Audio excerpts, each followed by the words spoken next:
اخواتي الكرام، السلام عليكم. حبيت شارككم هاللحظة. شايفين هاي؟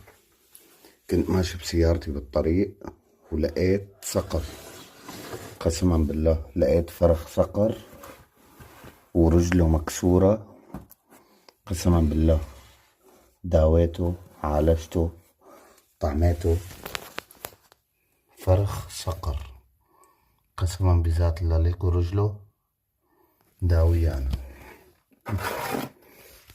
ليكو هاي رجله داويتها أنا وأخي،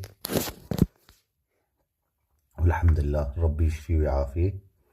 وإن شاء الله يومياتي مع الصقر رح تكون هيك ليكبر ويتعود علي. وإن شاء الله بكرة بنشتري له قفص. بس ماني عرفان شو بدي طعميه. طعميته بيض وحليب إن شاء الله ربي